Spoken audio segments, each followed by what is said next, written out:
उन्होंने कहा कि हम एज अ स्टेट डिक्लेयर नहीं कर सकते किसी कोई नॉन मुस्लिम है या मुस्लिम है, और said that is the same opinion that I also have. लेकिन still at the same time I have never been able to dispute someone who also says कि अच्छा if you're in the state of power, और क्योंकि आप अगर ये refute नहीं करें and then there is a group that arises with different opinions, तो फिर उसके अंदर भी और फसादात शुरू होंगे. अगर आप उनको अभी नहीं रोकेंगे तो at some point it might digress into something that you cannot stop.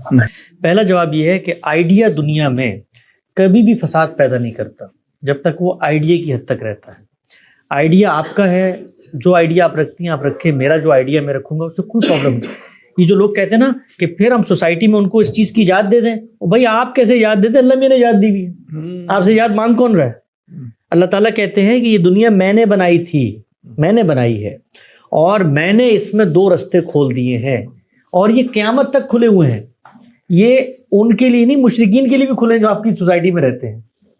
ये मेरे पास ये इख्तियार नहीं है. अच्छा, अगर आपने आइडिया के अंदर जिस आइडिया से आप डिसएग्री करते हैं पाबंदी लगानी है ना, सोसाइटी में कोई सुने ना, मुतासिर ना हो, फिर उसको अपनाएगा, फिर ये होगा, तो फिर कंसिस्टेंट रहें अपने इसमें.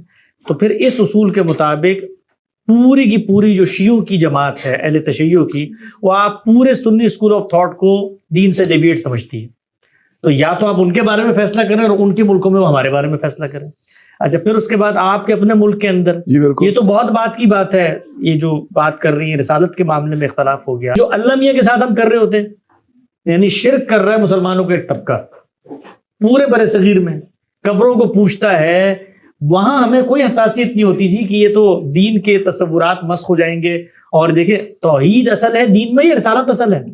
यानी पहले नंबर पे तो तौहीद, भाई अल्लाह को मानेंगे तो अल्लाह के पैगंबर को मानेंगे ना, तो तौहीद के बाब में तो हमें कभी कोई एतराज नहीं होता, कभी हमारी हसासियत नहीं जाती कि लोग. अच्छा, शिर्क की बात आप करते हैं तो उस तौहीद के बाब में जो कुछ हमारे सूफिया हजरात कर चुके हैं, कभी पढ़े?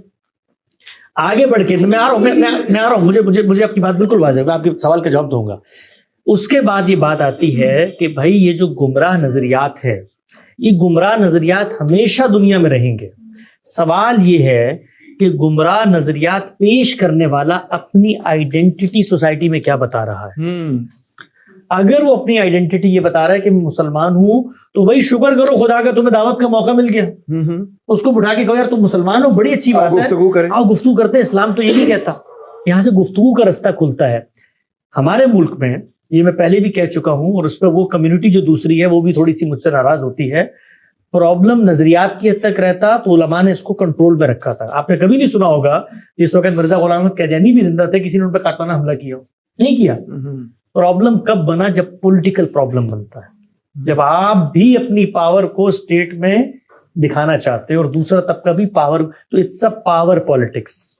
यहाँ पर दोनों तबका, मजहबी तबका भी और वो भी, वो डोमिनेशन चाहते हैं. आप अगर पढ़ें हिस्ट्री को तो बलूचिस्तान का एक खित्ता उन्होंने हासिल करने की कोशिश की, फिर पाकिस्तान के अंदर काफी कोशिश हुई.